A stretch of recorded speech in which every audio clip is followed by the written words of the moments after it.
అవతారం. అండ్ చిన్న గుడి కావచ్చు, అంటే ఒకప్పుడు పిఠాపురం సందుల కింద ఉండి ఈ సందులోనే ఉంటుంది, ఇది కూడా సందులోనే ఉంటుంది.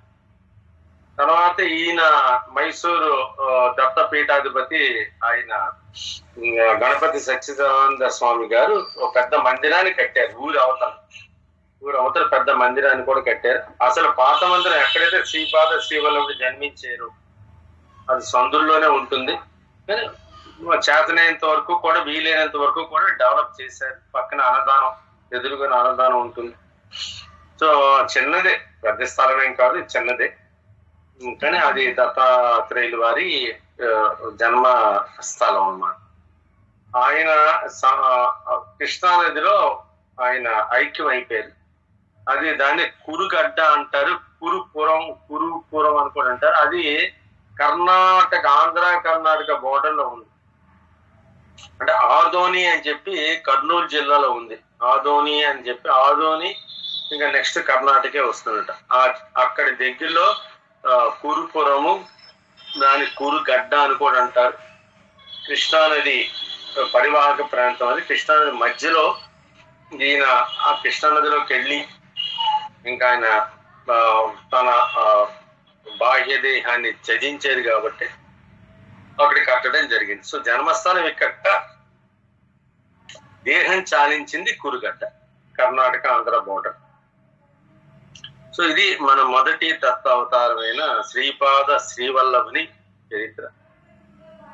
ఇవన్నీ కూడా గురు చరిత్రలు మీకు కనబడతాయి. దత్తాత్రేయుల అవతారం. రెండో అవతారం వచ్చేసి నృసింహ సరస్వతి. ఆయనది మీకు తెలుసు, గానగాపురం ఆయన పాదుకలు పెట్టారు. తర్వాత శ్రీశైలంలో అంతర్ధానం అయ్యారు. మూడో అవతారం మాణిక్య ప్రభు అని చెప్పేసి, అది హుమ్నాబాద్, ఆంధ్ర రోడ్డు మీద వెళ్తుంటే హుమ్నాబాద్ అనేది కర్ణాటక కింద వస్తుంది. అక్కడతో ఆంధ్ర ఎండ్ అయిపోయి హుమ్నాబాద్ అని వస్తుంది.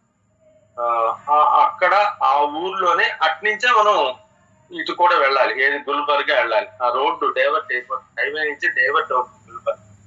గుల్బర్గానే కాలాబుర్గి అంటారు. అండ్ ఓల్డెస్ట్, ఒకప్పుడు హైదరాబాద్ నిజాం కింద ఉండేది. Gulbarga university of Hyderabad. ఆ యూనివర్సిటీ పేరు గుల్బర్గా యూనివర్సిటీ ఆఫ్ హైదరాబాద్. నేను అక్కడ చాలాసార్లు వెళ్ళడం జరిగింది. అక్కడ నాకు చాలా ఆర్డర్స్ కూడా వచ్చాయి. అక్కడ వెళ్ళినప్పుడే నేను గానగాపురం కూడా 4-5 సార్లు వెళ్ళడం జరిగింది. ఈ మూడవ దత్తాత్రేయ మాణిక్యప్పుడు హుమ్నాబాద్ జంక్షన్ ఎక్కడైతే టర్న్ అవుతుందో దాన్ని మాణిక్ నగర్ అంటారు అన్నమాట. అది కూడా ప్రసిద్ధం. వాళ్ళు చాలా స్కూల్స్, హాస్పిటల్స్ నడుపుతున్నారు. ఇది మూడో అవతారం మాణిక్య ప్రభు. నాలుగో అవతారం వచ్చేసి మీ అందరికీ తెలుసు, అక్కల్కోట్ స్వామి సమర్థ. అక్కల్కోట్ మహారాజ్ అని కూడా అంటారు. అక్కడ చాలా మందిరం ఉంది, ప్లస్ విపరీతమైన అన్నదానానికి నెంబర్ 1 అక్కల్కోట్. రోజుకి ఆల్మోస్ట్ 10,000 మందికి భోజనం పెడతారు. అక్కడే నాకు బాబా గారి నుంచి ఆజ్ఞ కూడా వచ్చింది, బాబాజీ గారి నుంచి నన్ను అక్కడ కలుసుకుంటానని చెప్పి.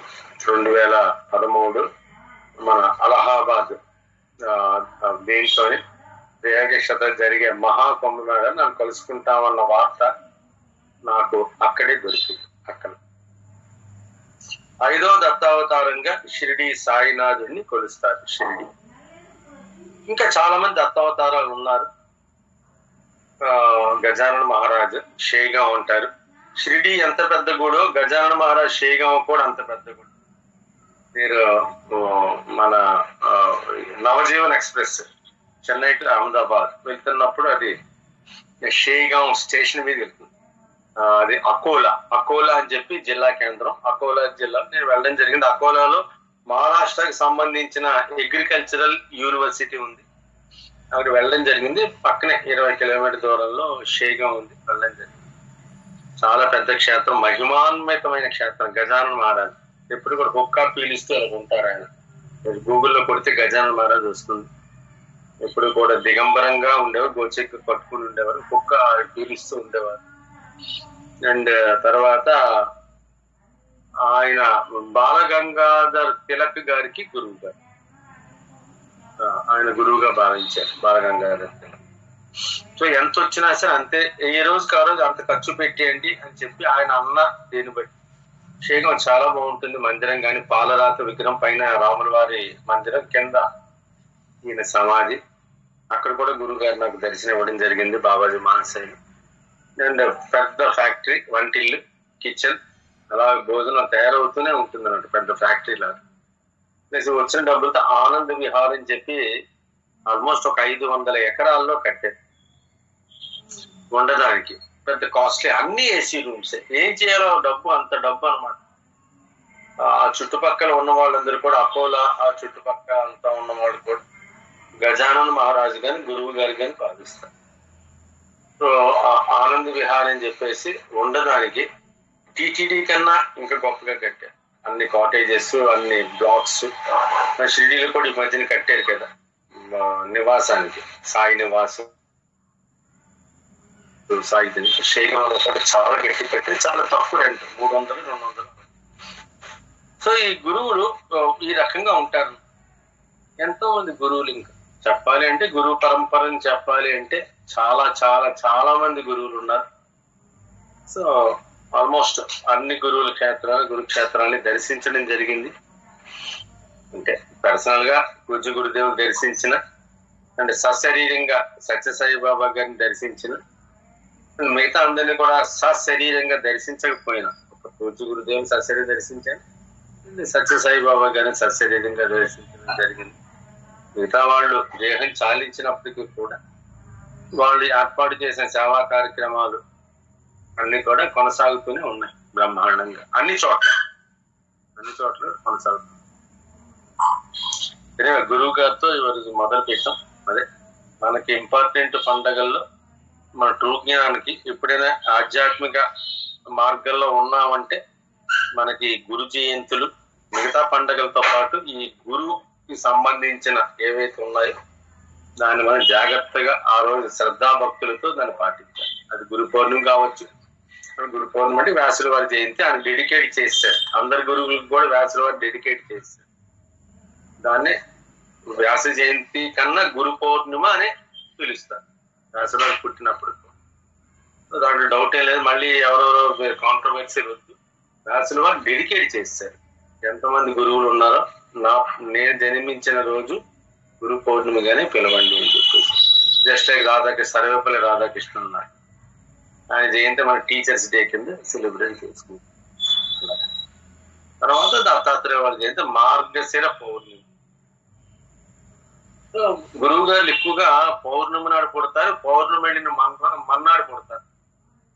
సాధారణంగా ఎక్కువ మంది పౌర్ణమైన మర్నాడు పుట్టే వాళ్ళు కూడా గురువులు ఎక్కువ. దత్తాత్రేయుల వారు కూడా ఆల్మోస్ట్ మార్గశిర పౌర్ణమి ఆఖరి గడియల్లో పుట్టారు, రోహిణి నక్షత్రంలో పుట్టారు దత్తాత్రేయులు. ఆయన 24 అవతారాలు ఉన్నాయి.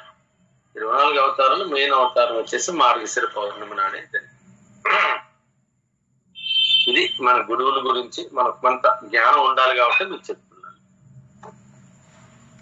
సో అందుకోసమే నేను మామూలుగా నా పిఠాపురం ఎవరైనా రాగలుగుతుంటే తప్పకుండా, పెద్ద దూరమేం కాదు కాబట్టి, మెయిన్ లైన్ లో ఉంది కాబట్టి ఇంకా టైం ఉంది. డిసెంబర్ 7వ తారీఖున రాగలిగితే వచ్చి హాయిగా ఆ క్షేత్రాన్ని దర్శించవచ్చు. అంటే నేను కావలసిన ఏర్పాట్లన్నీ కూడా నేను చూడడానికి సంసిద్ధంగా ఉన్నాను. అదే పెట్టాను. చాలా ముఖ్యమైన రోజు ఆత్మజ్ఞానం, చాలా చాలా ముఖ్యమైన పండగ కింద చేసుకోవాలి. ఆత్మజ్ఞానానికి బీజం. చాలా సంతోషం మిత్రులారా. ఒక 2-3 నాకు పెట్టారు లేట్ గా జాయిన్ అవుతామని. సో ఈ రోజు మన శ్లోకము 1:65 శ్లోకం. రెండోది ఈ రోజు దీంట్లోనే కర్మ గురించి మనం కొంచెం తెలుసుకుందాం. శ్లోకం విష్ణు సహస్రనామ స్తోత్రం 65వ శ్లోకం. అది అయిపోగానే దీంట్లో కూడా కర్మ గురించి వస్తుంది అండ్ దాన్ని కూడా కొంచెం డిస్కస్ చేద్దాం. అండ్ 65వ శ్లోకం చాలా ఇంపార్టెంట్ శ్లోకం. అన్ని కూడా శ్రీ శ్రీ శ్రీ శ్రీ శ్రీ శ్రీ శ్రీ శ్రీ అని మొదలు. మన సత్యనారాయణ బులిశెట్టి గారు ఈరోజు జ్ఞానం గురించి చాలా మంచి పోస్ట్ పెట్టారు గ్రూప్ లో. చాలా సంతోషం వేసింది నాకు.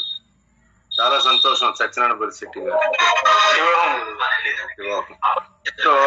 సో మనం మనసుని తెలుసుకున్నాం, ఆత్మ గురించి తెలుసుకున్నాం. ఇప్పుడు ఈ సెషన్ లో కర్మ గురించి తెలుసుకుందాం, రేపు జ్ఞానం గురించి తెలుసుకుందాం. ముందుగా ఆఫ్ చేసండి, మైక్ ఆఫ్ చేసండి సత్యనారాయణ గారు, మైక్ ఆఫ్ చేసి. రేపు మనం జ్ఞానం గురించి కూడా తెలుసుకుందాం. ఈరోజు 65వ శ్లోకం చాలా ఇంపార్టెంట్ శ్లోకం, చాలా ఇంపార్టెంట్ అయిన శ్లోకం.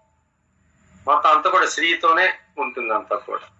అమ్మ సత్యకళగా లేట్ గా జాయిన్ అవుతారు, ఒక 15-20 నిమిషాలు. ఈ లోపల ఎవరు చెప్తారు? ఫస్ట్ శైలజ్ గారు. అమ్మ 65వ శ్లోకం. శైలజ దేవరకొండ గురువు గారు. శ్రీధ శ్రీశః శ్రీనివాసః శ్రీనిధిః శ్రీవిభావనః శ్రీధరః శ్రీకరः శ్రేయः శ్రీమాన్ లోకత్రయాశ్రయः. శ్రీధః శ్రీశః శ్రీనివాసః శ్రీనిధిః శ్రీవిభావనః శ్రీధరः శ్రీకరः శ్రేయः శ్రీమాన్ లోకత్రయాశ్రయः. Beautiful, excellent excellent. Aparajita Bhartham గారు. శ్రీధ శ్రీస శ్రీనివాస శ్రీనిధి శ్రీ విభావన శ్రీధర శ్రీకర శ్రేయ శ్రీమాన్ లోకత్రయాశ్రయ. శ్రీధర శ్రీస శ్రీనివాస శ్రీనిధి శ్రీ విభావన శ్రీధర శ్రీకర శ్రేయ శ్రీమాన్ లోకత్రయాశ్రయ. Beautiful, excellent excellent. విఠలక్ష్మి గారు. శివోహం గురు గారు. శ్రీధః శ్రీసః శ్రీనివాసః శ్రీనిధి శ్రీ విభావనః శ్రీధర శ్రీకర శ్రేయః శ్రీమాన్ లోకత్రయాశ్రయః. శ్రీధః శ్రీసః శ్రీనివాసః శ్రీనిధి శ్రీ విభావనః శ్రీధర శ్రీకర శ్రేయః శ్రీమాన్ లోకత్రయాశ్రయః. చాలా బాగా చెప్పారు, చాలా బాగా చెప్పారు. బాలమూరి శ్రవంతి గారు. గురువు గారు, నేను వేరే దగ్గర ఉన్నాను గురువు గారు. వస్తుందమ్మా? లేదు గురువు గారు. Okay okay okay. ఇంకెవరు? మన ఈవిడ జయలక్ష్మి గారు ఉన్నారమ్మా? జయలక్ష్మి. సాయిరామ్ అండి, ఉన్నానండి. చదవండి అమ్మా. సాయిరామ్. శ్రీధః శ్రీసః శ్రీనివాసః శ్రీనిధి శ్రీ విభావనః శ్రీధర శ్రీకర శ్రేయః శ్రీమాన్ లోకత్రయాశ్రయః. శ్రీధ శ్రీస శ్రీనివాసః శ్రీనిధి శ్రీ విభావనః శ్రీధర శ్రీకర శ్రేయః శ్రీమాన్ లోకత్రయాశ్రయః. బ్యూటిఫుల్, చాలా చక్కగా చదివారు. ఇంకెవరు ఉన్నారమ్మా మహిళలు? ఓకే. ఇప్పుడు దీంట్లో చాలా జాగ్రత్తగా గమనించాలి. శ్రీ దహ, శ్రీ సహ, శ్రీ కరహ, శ్రీ నిధి, శ్రీ విభావన, శ్రీ ధరహ చెప్పాను, శ్రీ మాన్ అన్ని కూడా గొప్పగా ఉంటే అక్షరాలన్నీ కూడా భీష్ముడు వారు అద్భుతమైన వ్యాసుల వారు ఈ శ్లోకాన్ని మనకు అందించారు. శ్రీ దహ అంటే ఐశ్వర్యము, సిరిని. శ్రీ సిరే, సిరి అన్న పదాన్ని శ్రీ కింద మనకైంది. గొప్ప జానవుతారు లంకా స్వర్ణలత గారు. లంకా స్వర్ణలత గారు ఇలాగ శ్లోకం ఇలాగ అవ్వంగానే అందరూ చదవంగానే జాయిన్ అవుతారమ్మా. ఇంకా మొదలెట్టలేదు. ఉందా పుస్తకం?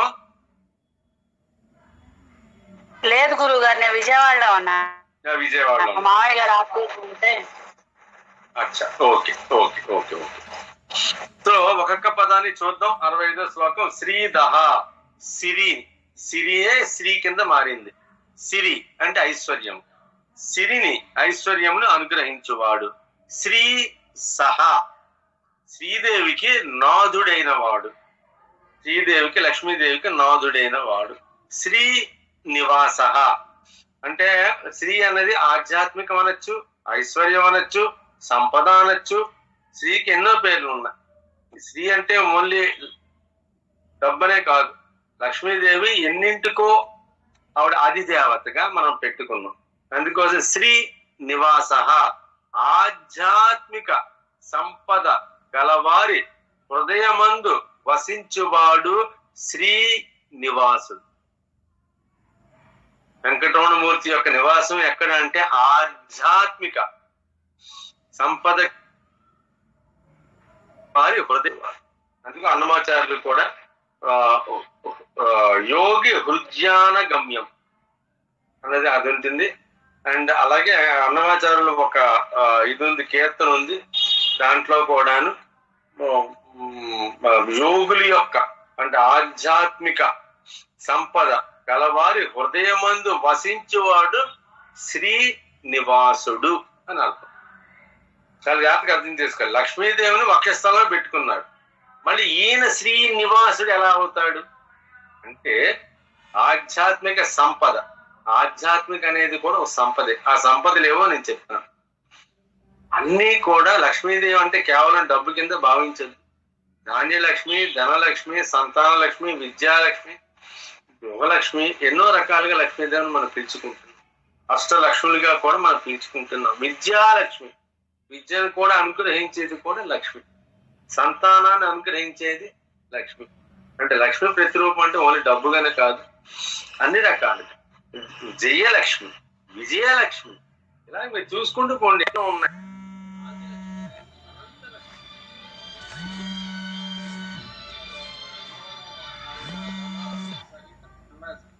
యాక్చువల్ గా అక్కడ మాత్రం రమా సహిత అన్నప్పటికీ కూడా అనంత లక్ష్మి అవుతుంది. అన్నవరంలో ఉన్న లక్ష్మీదేవి పేరు అనంత లక్ష్మి. అలాగే ఒక్కొక్క చోట ఉద్భవ లక్ష్మి, మన ఉరవకొండ లక్ష్మీ నృసింహ శాస్త్రం ఉద్భవ లక్ష్మి.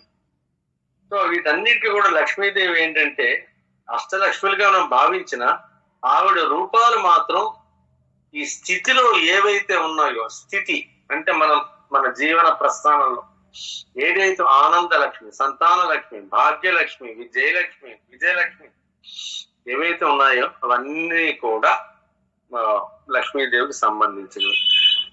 ఆ లక్ష్మి ఎక్కడ ఉంటుందంటే ఏవో చెప్తుంటే ఇవి అవి కూడా ఎక్కడైతే ఆధ్యాత్మిక సంపద ఉందో లక్ష్మి. మిగతావన్నీ కూడా కొన్ని ఆచార సాంప్రదాయాల ప్రకారంగా ఇల్లు శుభ్రంగా ఉంచుకుంటే లక్ష్మి ఉంటుంది, ఇది అలా ఉంటుందని ఒక రకమైన ఆచారాలు సాంప్రదాయాలు కొనసాగుతున్నాయి. ఇరుగ్గా ఉన్న చోట లక్ష్మి ఉంటుంది. ఎవరి ఇల్లు ఇరుగ్గా ఉంటుందో, మార్వాడి వాళ్ళు ఎప్పుడు కూడా ఇరుకైన ఇంట్లోనే ఉంటారు. వాళ్ళది మరి ఎందుకో మరి వాళ్ళు నమ్ముకున్నారు, చాలా ఇరుకైన ఉంటారు. ఒకే ఇంటిలోనే ఒక 9, 10 మంది 12 మంది ఉంటారు.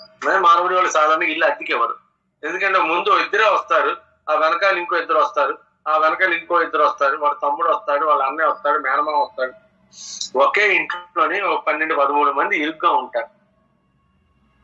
ఎందుకంటే ఇరుగ్గా ఉంటే లక్ష్మి ఉంటుంది అని చెప్పి వాళ్ళ నమ్మకం. సో ఏది ఏమైనా సరే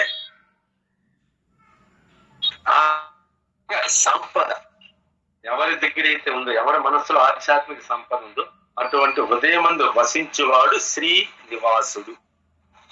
శ్రీనిధి, ఆయనే ఒక పెద్ద ఐశ్వర్య నిధి. ఆయనే ఒక పెద్ద ఐశ్వర్యానికి నిధి. ఎవరంటే ఆయన సంతోషానికి, సుఖానికి, దుఃఖానికి, ఆనందానికి, సంతానానికి, భాగ్యానికి, అన్నిటికీ కూడా ఆయన నిధి. సో శ్రీనిధి.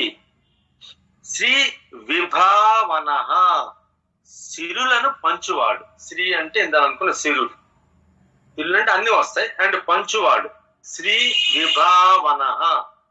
శ్రీధర, శ్రీదేవుని వక్షస్థలమున ధరించిన వాడు శ్రీధర. శ్రీకర, శుభములను అనుగ్రహించువాడు శ్రీకరుడు. శుభములను అనుగ్రహించేవాడు శ్రీకరుడు. శ్రేయ, శ్రేయస్సు అన్న పదం మీరు వినుంటారు. శ్రేయస్సు, దానికి ఆపోజిట్ వాడు ఏంటి చెప్పండి మిత్రులారా? ప్రేయస్సు, ప్రేయము, ప్రేయస్సు. బ్యూటిఫుల్ గా చెప్పారు. శ్రేయస్సు, ప్రేయస్సు. యోగులు అనేవాళ్ళు శ్రేయస్సును కోరుకుంటారు, అజ్ఞానులందరూ కూడా ప్రేయస్సును కోరుకుంటారు. సో శ్రేయ అంటే శ్రేయస్సే తన స్వరూపంగా గలవాడు. అందుకే చాలా మంది శ్రేయ అంటారు, శ్రీయా పేరు పెట్టుకుంటారు, శ్రేయ అని పేరు పెట్టుకుంటారు, మంచిదే. ఇక్కడ శ్రేయ అంటే మోక్ష స్వరూపుడు. శ్రేయస్సు అంటే మోక్షం, శ్రేయస్సు అంటే మోహ క్షయమే శ్రేయస్సు. మోహం ఉన్నంత వరకు కూడా అది ప్రేయస్సు. ఈ పదాలు చాలా గమ్మత్తుగా ఉంటాయి, చాలా ఈజీగా అర్థం చేసుకోవాలి, ఎక్కువగా క్లిష్టం చేయకూడదు. శ్రేయస్సు ప్రేయస్సు ఏదైతే మోక్షం మోహక్షయం ఏదైతే ఉందో అది శ్రేయస్సు. అప్పటి దేని మందు కోరిక లేకుండా ఉండడం అంతకు మించిన ఐశ్వర్యం ఏముంటుందండి? మనకి ఏది అక్కర్లేదు, ఏది చూసినా కంగారు లేదు, దేనికి వెనకతను పరిగెత్తడు, భగవత్ ప్రసాదంగా ప్రతిదాన్ని భగవంతుని యొక్క విభూతిగా భావిస్తాడు. ఓకే, సంతోషం, ఎంత ఆనందంగా ఉంది, భగవంతుని యొక్క విభూతి, నమస్కారం. మనం తీసుకెళ్లి వైట్ హౌస్ లో వదిలేసిన లేదా మన ప్రెసిడెంట్ ఆఫ్ ఇండియా వాళ్ళ ఇంట్లో వదిలేసినా సరే ఆయనకంత మామూలుగానే ఉంటుంది, అంత భగవంతుని విభూతి. ఎంత చక్కగా చెక్కారు ఆ బిల్డింగ్ ని, ఎవరో శిల్పులు ఎంత చక్కగా చిత్రీకరించారు, దాన్నే చూస్తాడు తప్ప మిగతావి ఏం చూడడు. వీడు ఎన్ని పదార్థాలు భోజనం పెడతారు, రోజుకి ఎన్ని పదార్థాలు వండుతారు, ఇవన్నీ కూడా జ్ఞానులకి అవసరం ఉండదు. వాళ్ళని శ్రేయస్సు శ్రేయ అంటే మోక్ష స్వరూపుడు శ్రేయ, తానే మోక్ష స్వరూపుడు. అన్ని ఇచ్చేసిన భగవంతునికి దేని యందు కూడా మోహం లేదు. మోహానికి నిర్మోహానికి ఆరు వైరాగ్యానికి పెద్ద ఎగ్జాంపుల్ ఏదంటే భగవంతుడు. అన్ని ఇచ్చేసాడు, కానీ దేని యందు ఆయనకి మోహం లేదు. అది భగవంతుని చూసి మనం నేర్చుకోవలసిన విషయం, సద్గురుని చూసి నేర్చుకోవలసిన విషయం. శ్రేయ శ్రీమాన్ అష్ట ఐశ్వర్యములను పొందినవాడు. ఒక పక్క మోహాన్ని త్యజించిన వాడు, ఇంకొక పక్క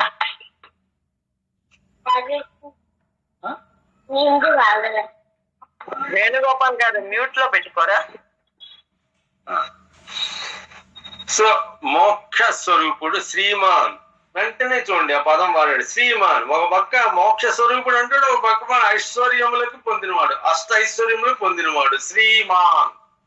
అంతకన్నా ధనవంతుడు, అంతకన్నా ఐశ్వర్యవంతుడు ప్రపంచంలో ఎవడు లేడు, పరమాత్మ తప్పించి, ప్లస్ గురువు తప్పించి. వీడిద్దరే ప్రపంచంలో ఐశ్వర్యవంతులు ఎవరు అంటే వీడిద్దరే. ఎందుకంటే ఎప్పుడు కూడా ఆనంద అనుభూతిలోనే ఉంటారు కాబట్టి అంతకు మించిన ఐశ్వర్యం అంటూ ఏమీ లేదు. ఆనందాన్ని శాంతిని మించిన ఐశ్వర్యం అనేది ఇంకొకటి లేదు కాబట్టి శ్రీమాన్ అష్ట ఐశ్వర్యం పొందినవాడు. లోకత్రయాశయ, లోకత్రయ ముల్లోకములు, లోకత్రయ మూడు లోకాలు, ముల్లోకములకు ఆశ్రయమైన వాడు. మన దృష్టి ఎప్పుడు కూడా ఇన్ని భవన భాండాలు ఉన్నప్పటికీ కూడా మూడు లోకాలని ఎక్కువగా మనం ఉదాహరణ కింద చెప్పుకుంటాం. గాయత్రి మంత్రంలో కూడా పూర్తి మంత్రం చెప్పకుండా ఓం భూహు భువః సువః మూడు లోకాలు చెప్పుకుంటాం. భువః భూహు భువః సువః ఈ మూడు లోకాలు చెప్పుకొని గాయత్రి మంత్రం కూడా ఉంటుంది. పూర్తి మంత్రాన్ని అక్కలే ఓం భూహు భువః సువః మహా జన తప సత్య తత్సవితుర్వరేణ్యం అలా కాకుండా ముల్లోకాలు ఎందుకు చెప్పుకుని మూడు లోకాలు. ఒకటి మనం నివసించే భూమి భూహు, భువః భువః అంటే మన హయ్యర్ స్టేజ్, అంటే ఒకసారి మనం ఆత్మానుభూతి నిష్కామ కర్మతో జ్ఞానంతో ఎక్కడికి అయితే చేరుకుంటామో అది భువః. సువః అంటే పరమాత్మ ఐక్యం, అంటే సచ్చిదానంద స్వరూపం. సో ఈ మూడులో ఉన్న విషయవాంఛతో ఉంటాం. భువః అనేది ఏంటి అంటే కొద్దిగా మనం జ్ఞానవంతంగా ఉంటాం, జ్ఞానులుగా ఉంటాం. సువః చిదానంద స్వరూపంలో ఉంటాం. ఇది మూడు లోకాలు సింపుల్ గా అర్థం చేసుకోవాలి. మనిషి పడే అవస్థలు కూడా మూడే. గుణత్రయాతీత, అవస్థాత్రయాతీత, లోకత్రయాతీత అని మనకి గణపతి అథర్వ శీర్షం పొద్దున్న అది పెట్టుకుంటే చాలా మంచిది. మీరు యూట్యూబ్ లోకి వెళ్ళి గణపతి అథర్వ శీర్షం అంటూ వస్తుంది, దాంట్లో ఎన్నో వస్తాయి. మంచి మీకు నచ్చిన వీడియో, మీకు నచ్చిన ఆడియోని వీడియోని మీరు సెలెక్ట్ చేసుకుని ఉదయాన్నే గణపతి అథర్వ శీర్షము కొడితే వచ్చేస్తుంది. అది పెట్టుకుంటే 7 నిమిషాలు ఉంటుంది. కొన్ని 10 నిమిషాలు ఉంటాయి, కొన్ని 8 నిమిషాలు ఉంటాయి, 7 నిమిషాలు ఉంటాయి. నేను అదే రోజు వింటాను. పొద్దున్నే ఫస్ట్ లేవగానే గణపతి అథర్వ శీర్షం, దాంట్లో పరమాత్మని సంపూర్ణంగా వర్ణించి గణపతి అథర్వ శీర్షం చెప్పి గణపతిని పూర్తిగా భగవంతుని యొక్క స్వరూపాన్ని చాలా చక్కగా అన్ని, ఇంకా భగవంతుని యొక్క లక్షణాలు, స్వరూపాలు, ఆయన విభూతులు అన్నిటినీ కూడా శుభ్రంగా వర్ణించిన శ్లోకము గణపతి అథర్వ శీర్షం. 7 నిమిషాల శ్లోకం కాబట్టి ప్రతిరోజు ఉదయం పూట లేవగానే అది ఒక్కసారి 7 నిమిషాల సేపు అది వింటే చాలు. అది వింటే చాలా చాలా దాన్ని జాగ్రత్తగా ఒక్కొక్కటి అర్థం చేసుకున్నాం. చాలా సింపుల్ గా ఉంటుంది. అధర్వణ వేదం కాబట్టి చాలా సింపుల్ గా ఉంటుంది, అన్ని అర్థం అయిపోతాయి. అండ్ జాగ్రత్తగా వింటూ ఉంటే పండితులు ఎవరి 3-4 పండితులు చదివింది పెట్టుకోండి. ఈ మ్యూజిక్ తో ఉన్నది వెనకాతల బ్యాక్గ్రౌండ్ ఉన్నది పెట్టుకోవద్దు. అది మళ్ళీ టైం వేస్ట్. 15 నిమిషాలు 12 నిమిషాలు కూడా వస్తుంది. కేవలం మంచి బ్రాహ్మలు అంటే బ్రహ్మ స్వరూపులు వాళ్ళు చదివింది పెట్టుకోండి. చాలా ఖణిగా గణాపాఠీలు చదివింది చాలా ఘనంగా ఉంటుంది. అది పెట్టుకోండి. 7 నిమిషాలు ఉంటుంది అన్నమాట. వెనకదల బ్యాక్గ్రౌండ్ మ్యూజిక్ ఉండదు.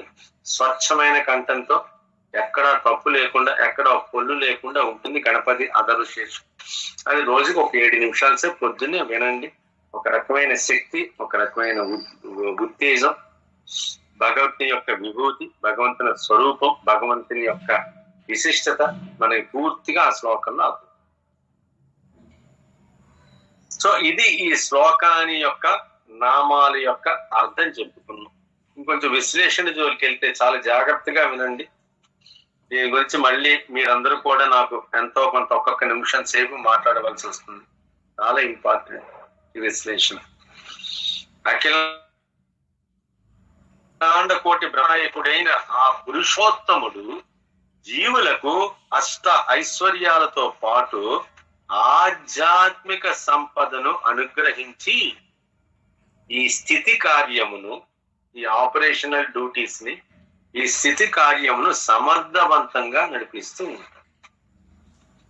సో మనకి ఏమి ఇచ్చాడు? అష్టైశ్వర్యాలతో పాటు ఆధ్యాత్మిక సంపద. మనకి అష్టైశ్వర్యాల వైపే మన మనస్సు, మన కర్మలు, మన జ్ఞానము, మన బుద్ధి, మన తెలివితేటలు ఇక్కడే ఉండిపోతాయి. ఈ ఆధ్యాత్మిక సంపద గురించి చాలా తక్కువగా ఆలోచిస్తూ ఉంటాం.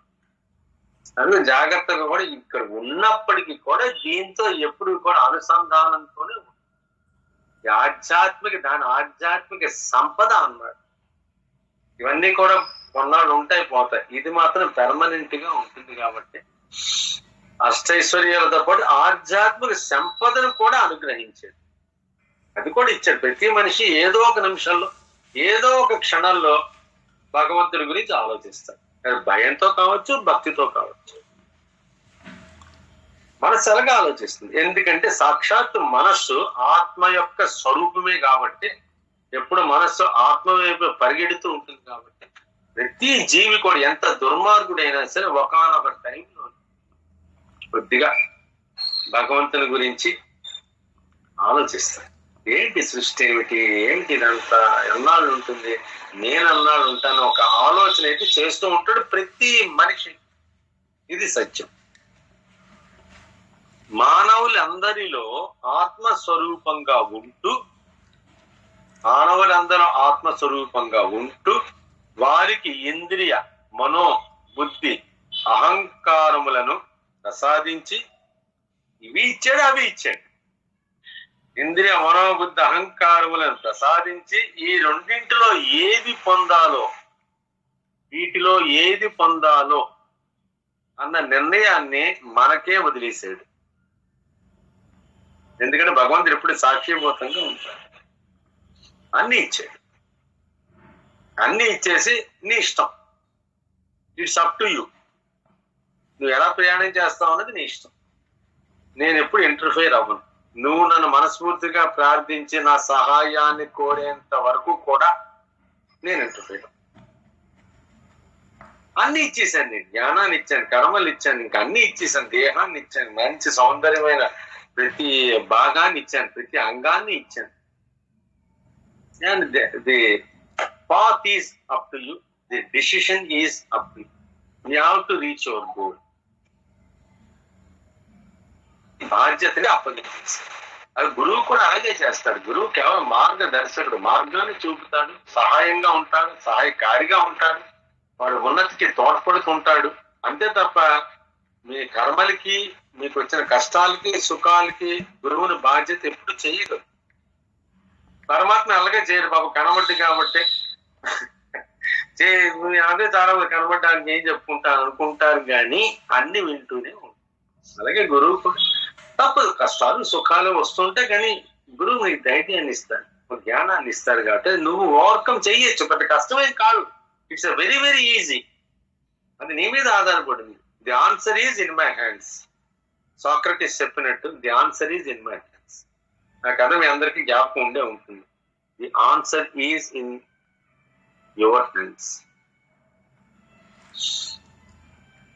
ఇద్దరు పిల్లలు వచ్చేసి, సాక్రటీస్ చాలా తెలివైన వాడు, ప్రపంచంలో అందరూ కూడా సాక్రటీస్ సాక్రటీస్ సాక్రటీస్ చాలా పెద్ద ఫిలాసఫర్ చెప్పి ఇద్దరు కుర్రవాళ్ళకి నచ్చకుండా వాళ్ళిద్దరు సాక్రటీస్ చేద్దాం అని అనుకొని అప్పుడే పుట్టిన పిచ్చుక పిల్లని, గుడ్డు నుంచి బయటకు వచ్చిన పిచ్చుక పిల్లని చేతితో పట్టుకొని వాళ్ళిద్దరు సాక్రటీస్ టెస్ట్ చేద్దామని చెప్పి వెళ్ళారు ఆయన యొక్క జ్ఞానాన్ని.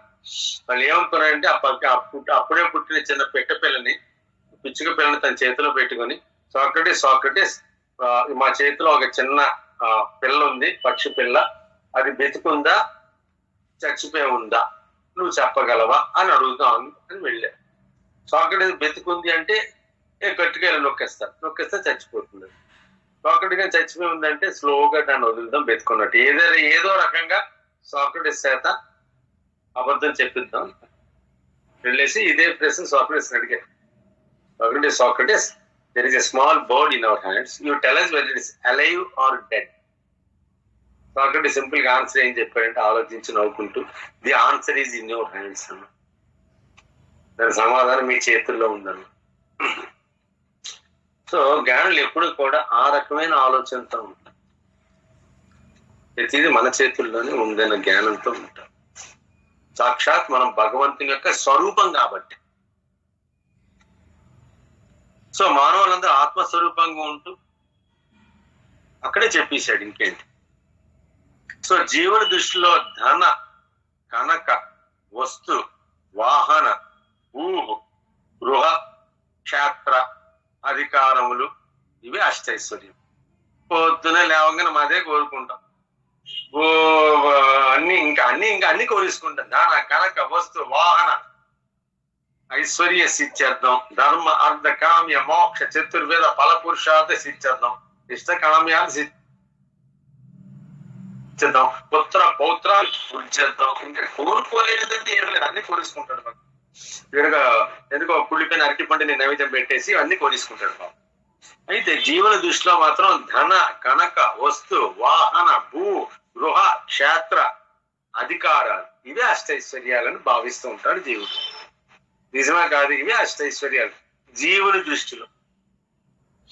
వాటిని పొందడం కోసం జీవుడు భగవంతుని పేరుతో ఎన్నో కామ్య కర్మలను, సరే మళ్ళీ కర్మ సిద్ధాంతం వచ్చేస్తుంది, ఎన్నో కామ్య కర్మలను ఆచరిస్తూ ఆ మాయలో పడి తనకు తెలియకుండానే తనలోనే ఉన్న భగవంతునికి, ఆత్మస్వరూపానికి దూరం అవుతుంది.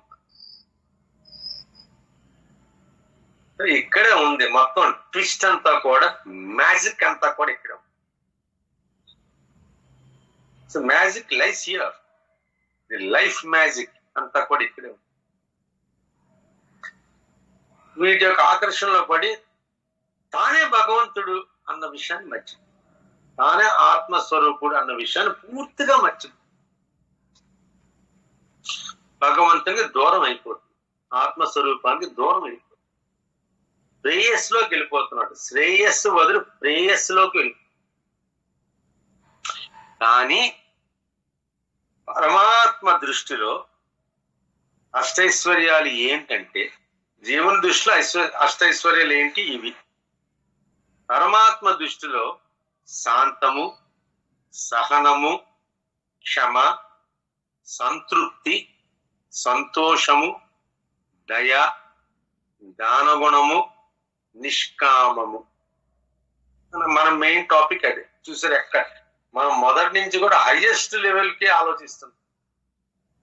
నిష్కామ కర్మ, వీటన్నిటిలో కూడా హైయెస్ట్ ఏదైతే ఉందో నిష్కామము, అది భగవంతుని యొక్క అష్టైశ్వర్యాలు. అది గుర్తు పెట్టుకోండి. జీవుని యొక్క అష్టైశ్వర్యాలు ఇవి, భగవంతుని యొక్క అష్టైశ్వర్యాలు ఇవి.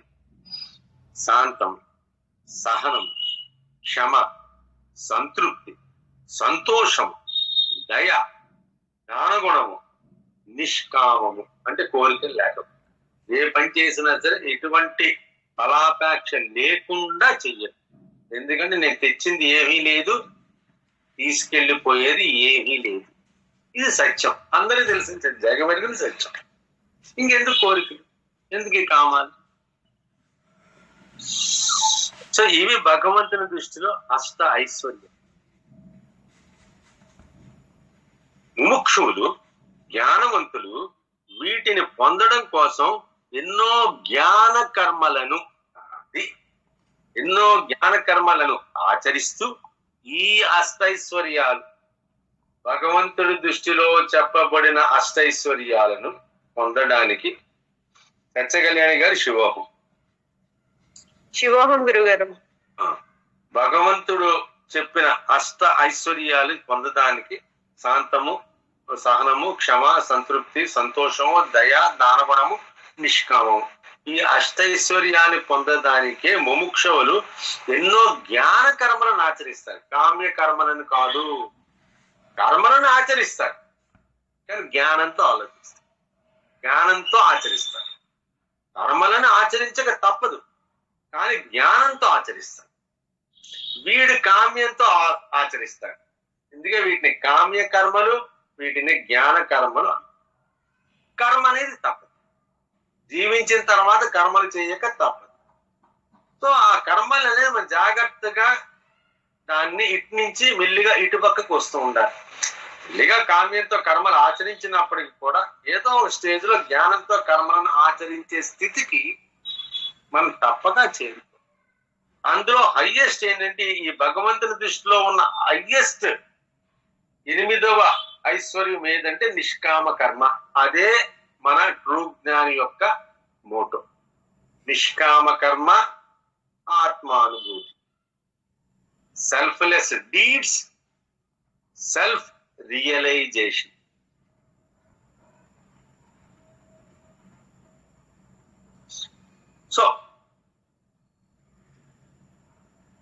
సో జ్ఞాన కర్మలను ఆచరిస్తూ ముముక్షువులు మోహ క్షయాన్ని పొంది, దేని మీద ఆశ లేని స్థితి, దేని మీద ఆశ లేని స్థితిని పొంది, మోహక్షయాన్ని పొంది తనలోనే నెలకొని ఉన్న పరమాత్మను పూర్తిగా అనుభూతి పొంది.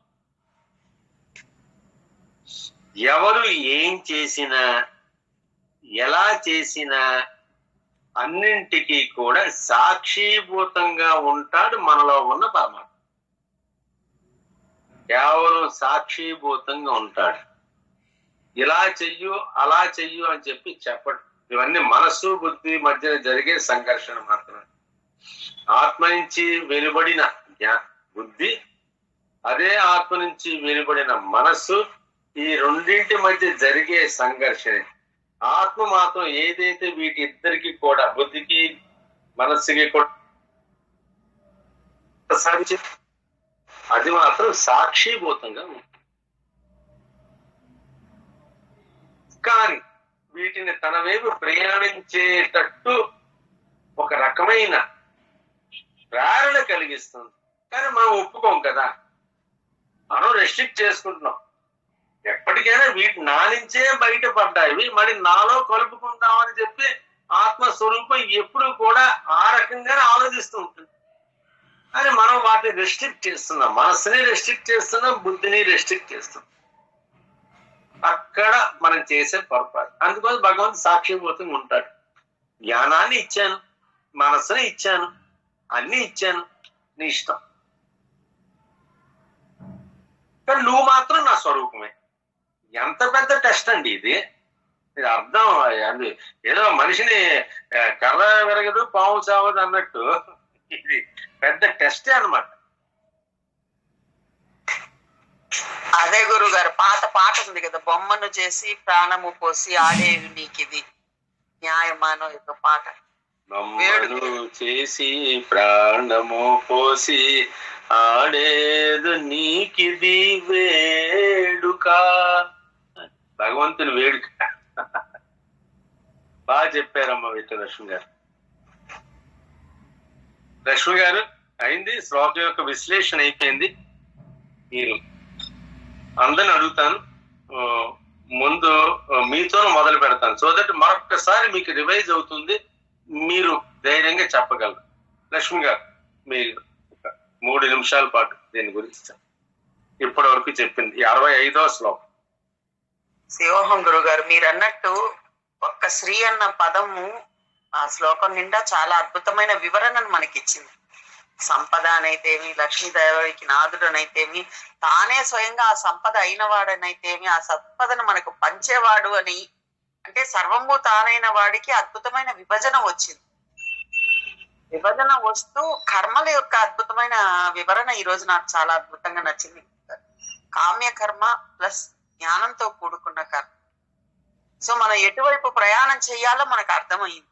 ఇప్పుడు కామ్య కర్మలతోనే ఉన్నాం ఈ రోజు వరకు కూడా, కానీ మనం ప్రయాణం చేయాల్సిన దిశ మాత్రం జ్ఞానంతో కూడుకున్న కర్మల వైపు ప్రయాణం చేయాలి. ఎందువల్లంటే అసలు మన అసలైన రూపం పరమాత్మ యొక్క అష్టైశ్వర్య గుణాలు మీరు ఏదైతే చెప్పారో అది మన నిజస్వరూపం. అందులో హైయెస్ట్ది 8వది ఏదైతే మనం నిష్కామ కర్మ, అదే మన మొదటి స్లోగన్, అదే మనకి మీరు చెప్పారు. భక్తి యోగంలో చివరిది, జ్ఞాన యోగంలో మొదటిది ఆ నిష్కామం అని చెప్పారు అద్భుతంగా. సో మన స్లోగన్ కూడా నిష్కామ కర్మ ఆత్మానుభూతి. ఈ రోజు దాని అర్థం అద్భుతంగా వచ్చిందంటే అది పరమాత్మ యొక్క గుణము, అది పరమాత్మ గుణం కాబట్టి మన స్వరూపం కదా అది. ఒక రకంగా మనం అందరం పరమాత్మ స్వరూపులు అంటే నా నిజ స్వరూపం అదే, అది మర్చిపోయాను. సో ఇప్పుడు నేను కర్మలు ఆచరించకుండా ఉండడం జరగదు, కానీ జ్ఞానవంతమైన కర్మలను ఆచరించే స్థితికి చేరుకోవాలి. ప్లస్ పరమాత్మ నాలోనే ఉన్నాడు కాబట్టి కోరవలసిన అవసరం లేదు. ఆ నిధులు, ఈ సంపదలు అన్నీ కూడా నావే ఒక రకంగా చెప్పాలంటే, ఇవ్వాలే గాని అడుక్కోవాల్సిన అవసరం లేదు అన్నది ఈ రోజు శ్లోకంలో అద్భుతంగా అర్థమైంది. అట్లాగే లక్ష్మీదేవికి కూడా సిరి అంటే ఎంతసేపు లక్ష్మీదేవి లక్ష్మీదేవి అంటాము, కానీ ఆ శ్రీ అన్న పదానికి కూడా మీరు అద్భుతమైన వివరణ ఇచ్చారు. సంపద అని ఒకటి, గౌరవవాచకం అని, చాలా చోట్ల ఆ శ్రీ అన్న పదం వాడతారు. సో ఆ విభజన కూడా చూడండి, ఆయనే అన్ని సంపదలు అయ్యి ఉండి, అంతే కదా తండ్రి అంతా సంపాదిస్తాడు, బిడ్డలకి ఎట్లా విభజిస్తాడో మనందరికీ కూడా వాటిని ఇచ్చారు. అట్లాగే చివరగా మీరు చెప్పింది ఆత్మే నుంచే వచ్చినటువంటి బుద్ధి, ఆత్మ నుంచే వచ్చినటువంటి మనస్సు, ప్లస్ ఆత్మే మనకు 1 లీటర్ పెట్రోల్ లాగా జ్ఞానాన్ని ప్రసాదించింది. సో బుద్ధిని మనసుని ఏకం చేసే ప్రయత్నం చేయాలి, కానీ అవి రెండు కొట్టుకుంటూ ఉంటే ఆత్మ కేవలం సాక్షిభూతంగా ఉంటాడు. వీడికి నేను జ్ఞానాన్ని ప్రసాదించాను, వీడు దాంతో అర్థవంతంగా చెయ్యాలి పనులు అని ఎదురు చూస్తూ ఉంటాడు అన్నది కూడా చాలా అద్భుతంగా ఈరోజు అర్థమైంది. ఆయన సాక్షిభూతంగా ఎందుకు ఉంటాడంటే ఆయన అన్ని ఇచ్చేసాడు మనకి. ఎప్పుడైతే అవన్నీ కూడా ఆత్మ నుండే వచ్చినవని ఆయన వైపుకు మరలిస్తామో అప్పుడు జ్ఞానవంతమైన కర్మల కిందకి మారతాయి అన్నది కూడా అర్థమైంది. లేకపోతే ఇవి నాది, ఈ మనసు నాది, పరమాత్మ విడి అనుకుంటూ ఉన్నాం. లేదు, అన్ని ఆయన నుండి వచ్చినవే. సో మనము ఆయన యొక్క స్వరూపులమే. అది కూడా నాకు చాలా అద్భుతంగా అర్థమైంది. ఎక్సలెంట్. ఎంత చక్కగా మొత్తానికి శ్లోకాన్ని అర్థం అంతా కూడా విశ్లేషణ అంతా కూడా విఠలకృష్ణ గారు ఏది వదలకుండా అంతా కూడా కవర్ చేస్తారు. మిత్రులారా, చెప్పాలి, చెప్పితేనే జ్ఞానం పెరుగుతుంది. జ్ఞానం అనేది పంచుతున్న కొద్దీ పెరుగుతుంది, జ్ఞానం అనేది పంచుతున్న కొద్దీ తగ్గుతుంది. సో పంచండి, enjoy the pleasure of sharing. Comma, డబ్బైనా కావచ్చు, జ్ఞానమైనా కావచ్చు, ముందుకు రండి. ఏమర్థమైతే చెప్పండి.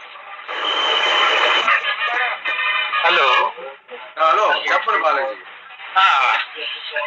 భగవంతుని 8 లక్షణాలలో ఉన్నతమైంది నిష్కామ కర్మ అని చెప్పింది. మనం మీ దయతో దాని అర్థం తెలుసుకున్నామండి. దాన్ని ఎలా ఆచరించాలో మాకు అర్థమైంది. అలాగే శ్రేయస్సు ప్రేయస్సుకి సంబంధించిన విషయాలు చెప్పారు. అలాగే శ్రీనివాసు అంటే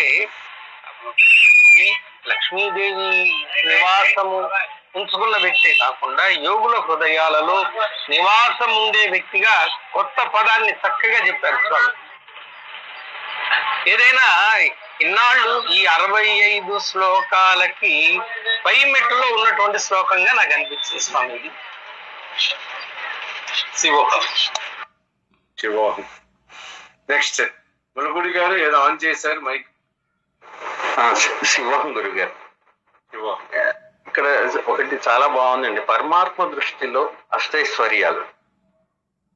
ఎంత బాగుందంటే అది శాంతము, సహనము, క్షమ, సంతృప్తి, సంతోషం, దయ, దానగుణం, నిష్కామ కర్మ, నిష్కామమై అష్టైశ్వర్యాలు. యాక్చువల్గా ఇవన్నీ పాటిస్తే యాక్చువల్ మన ఏంటి అష్టైశ్వర్యాలు అంటే ధనము, చదువు, ఇంకోటి ఏవో అనుకుంటాం. కానీ కాదు అసలు. ఇవి ఉన్న మానవుడు, ఇన్ని ఉన్న మానవుడు అష్టైశ్వర్యాలతో ఉన్నవాడే. పరమాత్మ దృష్టిలో కూడా అవన్నీ అష్టైశ్వర్యాలు, ధనము అవన్నీ కాదు. అది చాలా బాగుందండి, చాలా. శివోహం గురు. శివోహం అదే జీవుల దృష్టిలో ధన, కనక, వస్తు, వాహన, భూమి, గృహము, క్షేత్రము, అధికారం, ఇవి అష్టైశ్వర్యాలుగా భావిస్తుంటాం మనం. అంటే జ్ఞానం కలగనంత వరకు ప్రతి జీవుడు ఆలోచించేది ఇవే కదా గురువు గారు. జ్ఞానం కలిగిన తర్వాత అసలైన లక్ష్మి అంటే ఏంటో తెలిసేది అప్పుడే కదండి. అందరూ లక్ష్మి అనుకునేది బయటికి కనిపించేది ఒకటి. మన వామన చరిత్రలో స్వస్తి వాచకం బయటకు ఒకలా ఉంటుంది, లోపల ఒకలా ఉంటుంది అన్నట్టు మీరు చెప్పిన స్త్రీ అనేది జ్ఞానవంతమైన ఆలోచన పరంగా చెప్పారు. బాహ్య ప్రపంచం ఒకలా ఆలోచించవచ్చు, ఇందులో ఉండేవాడు అసలైన లక్ష్యం అంటే ఆ తృప్తి, యోగుల హృదయాల్లో ఉండే తృప్తి బాహ్యంగా తిరిగే వాళ్ళలో కనిపించదు. అందుకే అన్నీ కోరుకుంటారు. అసలైనది ఏదో కోరుకుంటే ఏ కోరిక ఉండదనే విషయం ఆఖరికి కదండి అర్థమయ్యేది. జ్ఞానవంత అసలు నిష్కామ కర్మ ఎందుకు చేయాలి, నిష్కామ కర్మ ఎలా చేయాలి అనేది వాళ్ళు చాలా అద్భుతంగా వివరించారండి. అసలు శ్రేయస్సు ప్రేయస్సు అంటే చాలా మందికి వివరణ అనేది మామూలు పదాలు తెలుసు, కానీ దాన్ని ఎట్లా ఇంప్లిమెంటేషన్ చేసుకోవాలనేది కూడా చాలా అద్భుతంగా చెప్పారు ఇవాళ. నిష్కామ కర్మ అంటారు, కానీ అసలు అది ఎలా చేయాలి అనేది చాలా మందికి అర్థం కాదు. మనం చేసే కర్మ మీద ఆత్మదృష్టిలో వెళ్ళొచ్చినప్పుడు నేను చేశాననే భావన లేనప్పుడు ఇంకా కర్మ ఎక్కడ ఉంటుంది, జన్మ ఎక్కడ ఉంటుంది? చెప్పానా గురుగారు? చాలా చక్కగా చెప్పారు. నేను చేస్తున్నానన్న భావనే అన్నిటికీ కొంప ముంచుతుంది. ఇప్పుడు ఆత్మ దృష్టి కలిగినప్పుడు నేను అనే భావన తగ్గిపోయినట్టే కదా గురుగారు. నేను అనే భావన తగ్గాలి అంటే ఆత్మగా తను దర్శించుకున్నప్పుడు ఇంకా ఏ కర్మ చేసినా ఇంకా నిష్కామం అనేది అసలు ఏది ఉండదు, భావనే ఉండదు. భావన లేకుండా చేసినప్పుడు దానికి పుణ్యము ఉండదు, పాపము ఉండదు. రెండూ లేని స్థితే మోక్షం కదండి. ఏదైనా కావాలనుకుంటే బంధము, ఏది వద్దనుకున్నప్పుడు అదే మోక్షము. మీరు స్వర్ణలతా లంక గారు చెప్పిన విషయాన్ని చాలా జాగ్రత్తగా మిత్రులారా గమనించండి. ఈ భావన, నేను చేస్తున్నాను అన్న భావన, లేకపోతే కర్తృత్వం అనుకుంటా, అదే కొంప ముంచుతుంది. అదే మన పాప పుణ్యాలకి కారణం. మీరు ఇప్పటి వరకు చెప్పింది కూడా అదే కదా గురువు గారు. ఆత్మగా చూసినప్పుడు నేను అనే భావన అనేది ఎక్కడ కలుగుతుంది? నేను అనే భావన లేకుండా వాళ్ళంటే అంతటా ఆత్మను దర్శించాలని ముందు మీరు విభూతి యోగంలో చెప్పింది అదే కదండి. అన్నిటి యందు పరమాత్మను చూసినప్పుడు పరమాత్మ తప్ప నేను అనే భావన ఎక్కడ కలుగుతుంది? నేను చేశాననే ఆలోచన ఎక్కడ కలుగుతుంది? ఇంకప్పుడు ఏ కర్మ అయితే ఏముంది, కర్మ చేయడం శరీరం ఉంది కాబట్టి కర్మ చేస్తాం, అంతేగా. అంతే, ఎటువంటి భావన లేదు, ఎటువంటి కర్తృత్వము లేదు. నేను ఆత్మస్వరూపునిగా బాబాజీ చాలా బాగా చెప్పారు. చాలా సంతోషం, చాలా సంతోషం. మా అబ్బాయి మీతో ఒకసారి మాట్లాడతారు గురుగారు. నేను మళ్ళీ తర్వాత మాట్లాడతానండి. నేను ప్రస్తుతం వర్క్ మధ్యలో వచ్చాను, మీరు మా అమ్మాయి మాట్లాడుతుంటే వినడానికి. తప్పుగా అనుకోకండి, మళ్ళీ మాట్లాడతా. అలాగే అండి, చాలా సంతోషం, చాలా సంతోషం. సత్య కళ్యాణి గారు చెప్పండి, అందరు కూడా చెప్పండి. ఇది చాలా ఇంపార్టెంట్. నేను కొంచెం మిస్ అయ్యాను కదా గురువు గారు క్లాసు. కానీ మీకు భగవంతుని అష్టైశ్వర్యాలు మీకు అర్థమయ్యాయి. అప్పుడే మీరు వచ్చారు. మీరు చాలా మంచి పరిస్థితిలో వచ్చారమ్మా. మానవుడికి ఉన్న అష్టైశ్వర్యాలు పక్కన పెట్టేసి పరమాత్మకు ఉండవలసిన అష్టైశ్వర్యాలు ఉన్నప్పుడు మీరు జాయిన్ అయ్యారు. అది మీ అదృష్టం కూడా. అవును గురువు. సో ఎనీవే మనిషిగా ఉండవలసిన అష్టైశ్వర్యాలు మాత్రం ఒకటి గురువు గారు, శ్రీ అంటే నాకు అర్థమైంది ఏంటంటే ఆత్మ ఆనందం అండి. అది వస్తువు వల్ల కానో లేకపోతే ఒక బంధం వల్ల, ఒక ప్రేమ వల్ల, నిష్కామ కర్మ వల్ల కూడా వచ్చేది కాదు. ఏమున్నా లేకపోయినా ఆనందంగా ఉండటమే అదే అష్టైశ్వర్యంతో సమానం గురువు గారు. సంతృప్తి. సంతృప్తి, సంతృప్తితో కూడిన ఆనందం. అష్టైశ్వర్య భగవంతుని యొక్క అష్టైశ్వర్యాలు ఉంది కదా, ఉంది. శాంతము, సహనము, క్షమ, సంతృప్తి. సంతృప్తి గురువు. అవును గురువు. సంతృప్తే, ఉన్నా సంతృప్తే, లేకపోయినా సంతృప్తే. ఏ గొడవ లేదు, ఆనందం. అవును గురువు. మంచి పదాన్ని క్యాచ్ చేశారు సత్య కళ్యాణి. అపరాజిత భరతం గారు. గురువు గారు శివోహం గురువు గారు. వివాహం ఏం డల్ గా ఉన్నారు, గట్టిగా మాట్లాడు. సంతృప్తి లేదా? అంటే మామూలుగా జీవుల దృష్టిలో సంపద అంటే కనుక వస్తు వాహనాలు అని అంటారు. కానీ పరమాత్మ దృష్టిలో సంపద అంటే ఆధ్యాత్మికమే గురువు గారు. అంటే సహనము, శాంతము, దయాగుణము, నిష్కామ కర్మ, ఇవన్నీ కూడా సంపదలు ఆధ్యాత్మికంగా. ఇవే మెయిన్ గా ఉండాలని భగవంతుడు అభిలషిస్తాడు ప్రతి ఒక్కరిలో కూడా.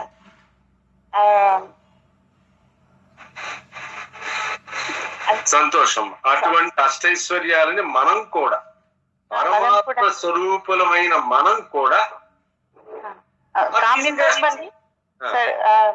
మామూలుగా మనుషులు కామ్యకర్మలు చేస్తూ ఉంటారు. ముముక్షువులైతేను జ్ఞాన కర్మలను ఆచరిస్తూ మోక్ష మార్గాన్ని పొందుతూ ఉంటారు. మీరు చెప్పింది అది అర్థమైంది. చాలా సంతోషం, చాలా సంతోషం. అన్నిటికంటే ముఖ్యం ఏంటంటే వీటన్నిటికీ కూడా బేస్ వచ్చేసి, ఫౌండేషన్ వచ్చేసి నిష్కామకర్మ. నేను అన్న భావన లేకుండా, ఎటువంటి కర్తృత్వము లేకుండా. సంతోషం, చాలా సంతోషం. మాట్లాడతారమ్మా, ఇంకెవరు మాట్లాడతారు? గురుగారు, గురుగారు, ఈ 65వ శ్లోకంలో మ్యాజిక్ ఆఫ్ లైఫ్ గురువు తమరు చెప్పినట్లు కామ్యకర్మలు ఆచరిస్తుంటారు, అందరూ ఆచరిస్తుంటాం గురుగారు. అవి కాక ఆ మాయలో పడిపోకన్నా నిష్కామ కర్మలు ఇప్పుడు వెళ్ళడము ట్విస్ట్ తమరు చెప్పింది అది పట్టుకుంటే సరిపోతుంది గురుగారు. నిష్కామ కర్మలోకి వెళ్ళిపోతుంది. శివోహం గురుగారు. దేవుడి దృష్టిలో అష్టైశ్వర్యాలు, మనిషి దృష్టిలో, మానవ దృష్టిలో అష్టైశ్వర్యాలు చాలా బాగా అర్థమైంది గురుగారు. అది అందుకోసమే మన టార్గెట్ ఒకటే, దేవుడి దృష్టిలో అష్టైశ్వర్యాలలో అంతిమమైనది, టాప్ ప్రియారిటీ ఉన్నదే లక్ష్యం, అదే నిష్కామ కర్మ. దాన్ని పట్టుకున్నారనుకోండి, ఎవరి కోసం దొరకడండి భగవంతుడు. నాలోనూ భగవంతుడు నాకు అర్థం కాకపోతే ఇంకెవరికి అర్థం అవుతుంది? అది శైలజ గారు. శివోహం గురువు గారు. పరమాత్మ అయిన పురుషోత్తముడు జీవులకు అష్టైశ్వర్యాలను ఇచ్చి, దాంతో పాటు భక్తి జ్ఞాన వైరాగ్యాలనే ఆధ్యాత్మిక సంపదనిచ్చి దేన్ని వినియోగించుకుంటాడని సాక్షిగా చూస్తూ ఉంటాడు. మనలో ఉన్న పరమాత్మ మనకన్ని అష్టైశ్వర్యాలను జీవుడు అనుకునేట్లాంటివి, భగవంతుడు అనుకునే అష్టైశ్వర్యాలను కూడా మనకే ప్రసాదించి వాటిలో వేటిని వినియోగించుకుంటాడు? నిష్కామ కర్మ చేస్తాడా, లేకపోతే ఈ భౌతికపరమైన సంపదల కోసం ఆశపడతా ఉంటాడా? మనల్ని పరీక్ష చేస్తూ మనలో ఉన్న పరమాత్మ మనల్ని ఎటువైపు తీసుకెళ్ళాలి, సత్కర్మ వైపా లేకపోతే ప్రేయస్సు వైపా అనేది మనల్ని విచక్షణతో తెలుసుకోమంటాడు. అది చాలా చక్కగా ఇవాళ మీరు చెప్పింది నేను తెలుసుకున్నాను.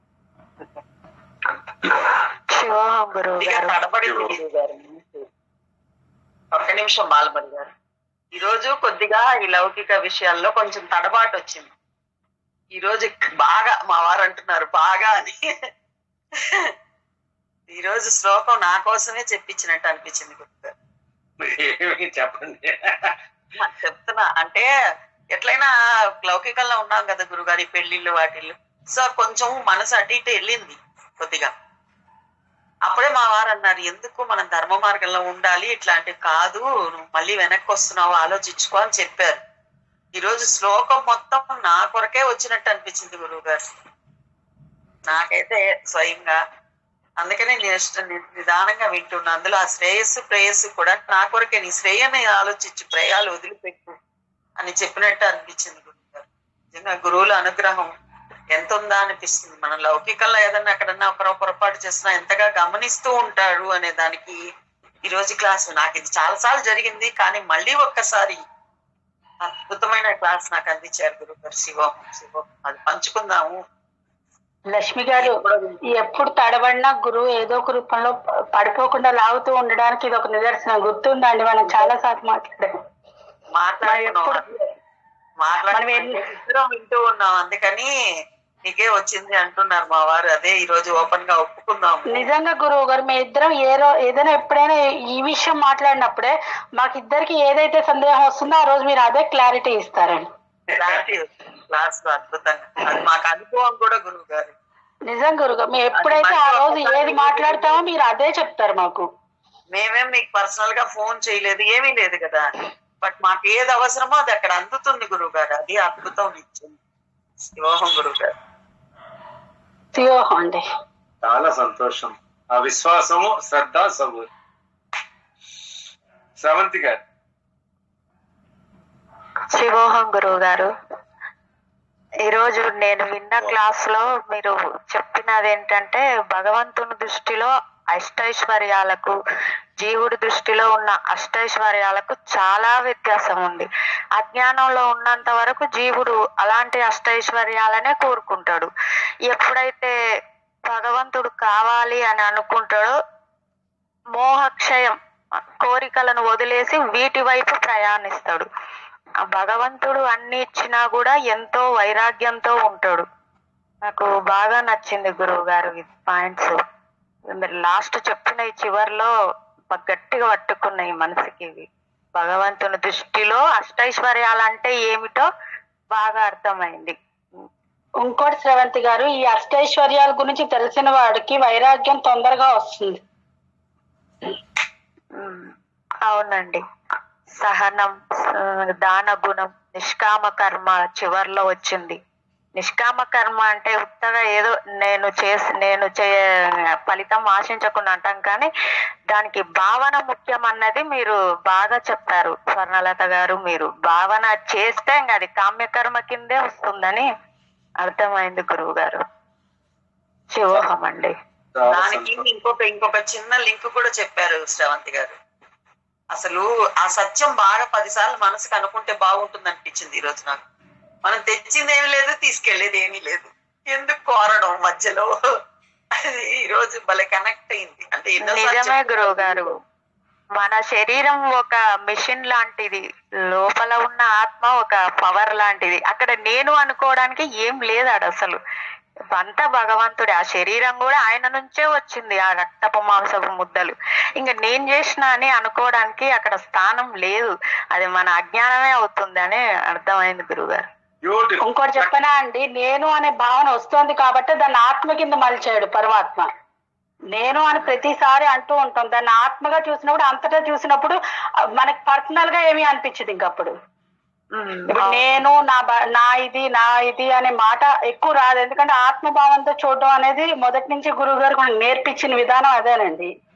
ఆత్మభావంలో చూసినప్పుడు నేను అనే ఇది వరకు అనుకున్న నేను వేరు, ఇప్పుడు అనుకున్న నేను వేరు అయిపోతుంది.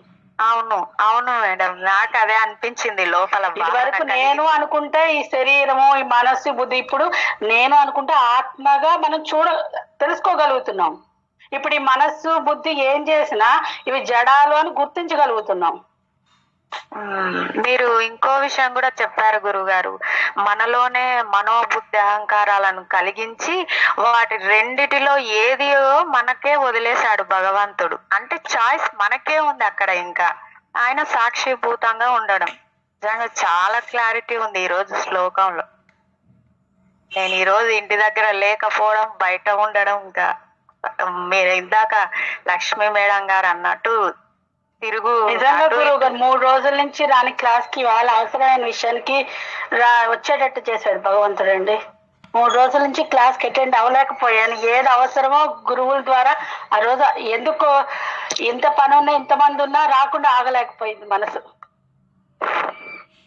ఎందుకంటే ఇంత మనకు క్లారిటీ రావాలి కాబట్టి నేను 2 రోజుల నుంచి రావడంలా క్లాస్ కి.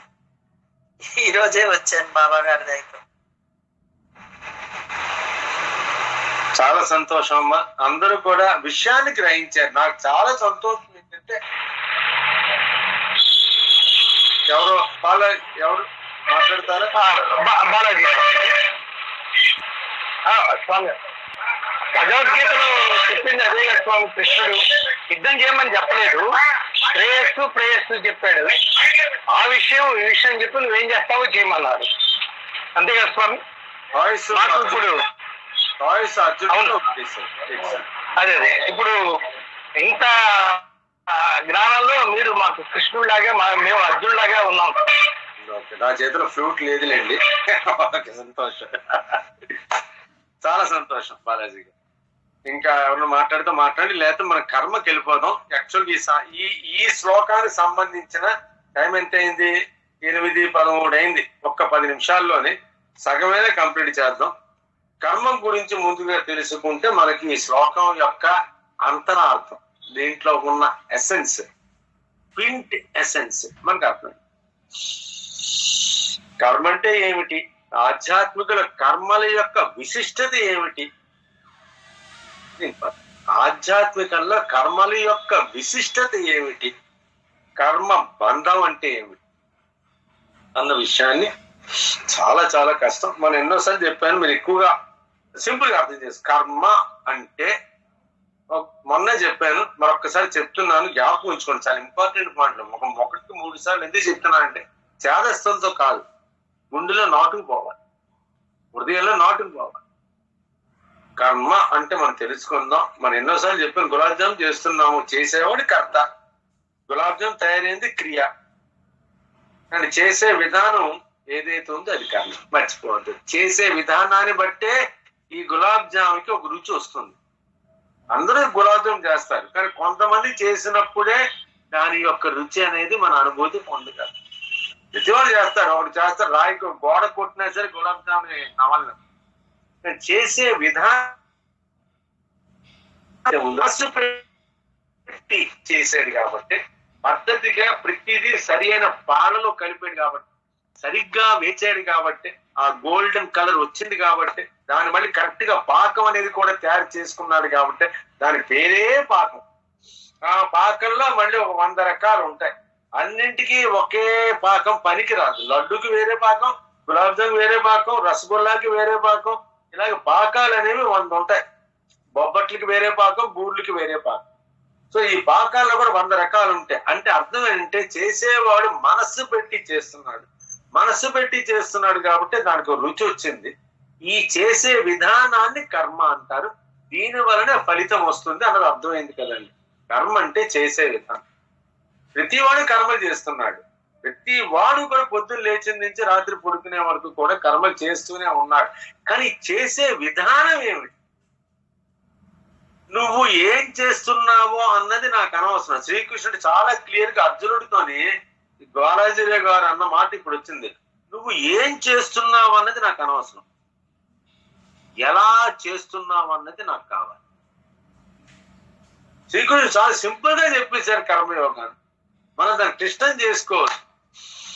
భగవంతుడికి మనం ఏం చేస్తున్నాం అన్నది ఇంపార్టెంట్ కాదు, ఏ భావనతో చేస్తున్నావు అన్నది. కానీ మనం వచ్చేసి ఏం చేస్తున్నామో అన్నది మనకి ఇంపార్టెంట్. భావాన్ని పక్కోడికి తెలియదు కదా, నా లోపల మంచిందో చెడుందో పక్కవాడికి తెలియదు కదా, భగవంతుడికి తెలియదు కదా అన్న ఆలోచనతో మనం చేస్తున్నాం. డబ్బులు ఇచ్చడం మాత్రం భగవంతుడికి తెలుస్తుంది అనుకుంటున్నా, హుండీలో డబ్బులు ఇస్తుంది. మిగతా పనులన్నీ కూడా ఏం చూస్తాడులే దేవుడు, ఏం చూస్తాడు, ఆయనకి ఏం తెలుస్తుందని చెప్పి ఇదే పెద్ద మనం చేసిన పెద్ద పొరపాటు.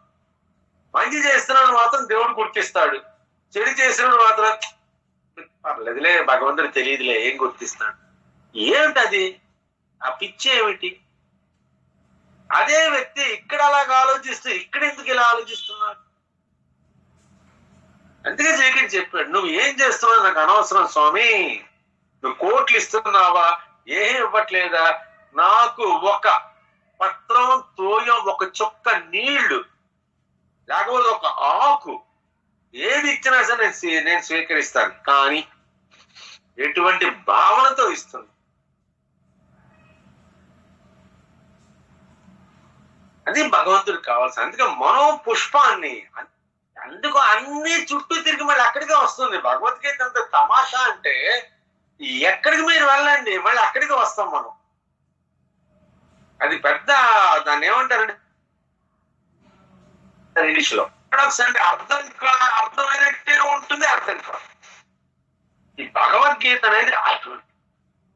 అందుకని కొన్ని 100 సార్లైనా చదవచ్చు భగవద్గీత. ఒక రోజుతో ఒక సంవత్సరం ఏదో చదివేసినంత మాత్రాన భగవద్గీత అయిపోదు. ఎప్పుడు మీరు చదవండి కొత్తగా కనబడుతుంది, మీకు తెలియని విషయాలు 100 తెలుస్తాయి. అది అది అది దాంట్లో ఉన్న గొప్పతనం. సో ఒకటే గుర్తు, మనం అవన్నీ స్టేజ్ దాటిపోయి మనం ఒక స్టేజ్కి వచ్చాం కాబట్టి, ఈ ట్రూ జ్ఞానం ద్వారా మనకు స్టేజ్కి చేరుకున్నాం కాబట్టి ఏం చేస్తున్నాం అన్నది భగవంతుడికి అనవసరం, మనలో ఉన్న ఆత్మస్వరూపానికి అనవసరం, సాక్షిభూతంగా ఉన్న పరమాత్మకి అనవసరం.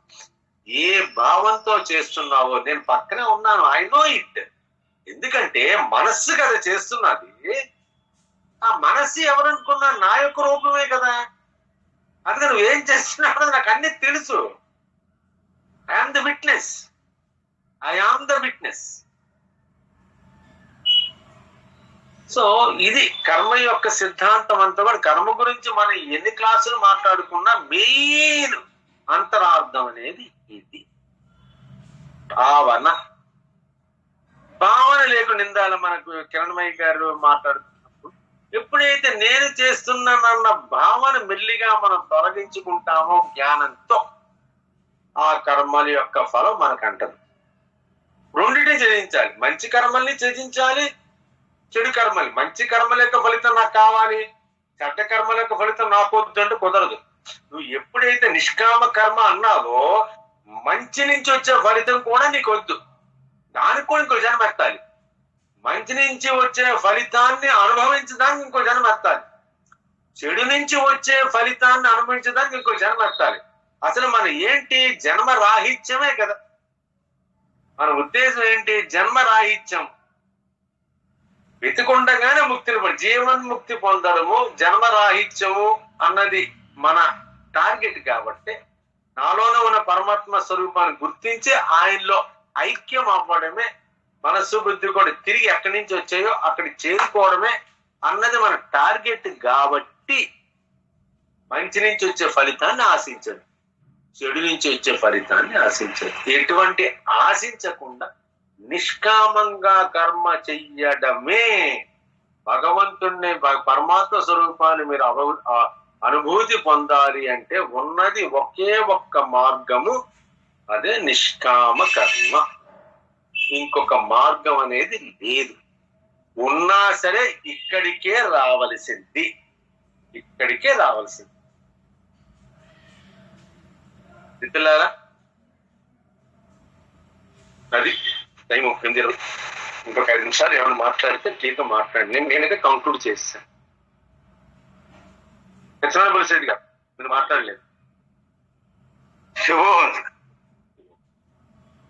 మనం ఈరోజు పరమాత్మ మనకి అన్ని రకాల ఐశ్వర్యాలు కూడా ప్రసాదించారు.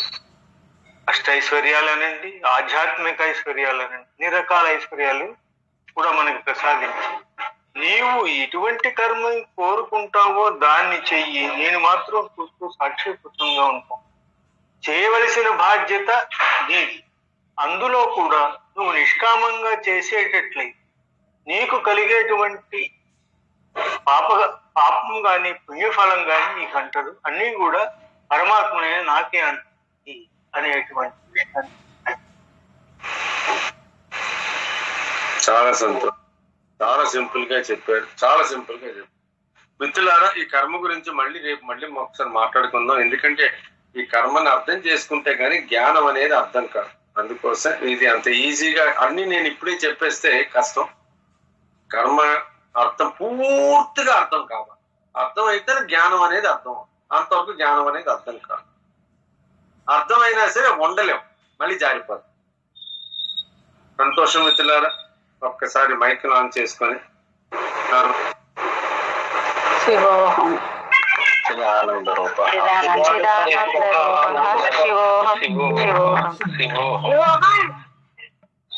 శివోహం. Very good.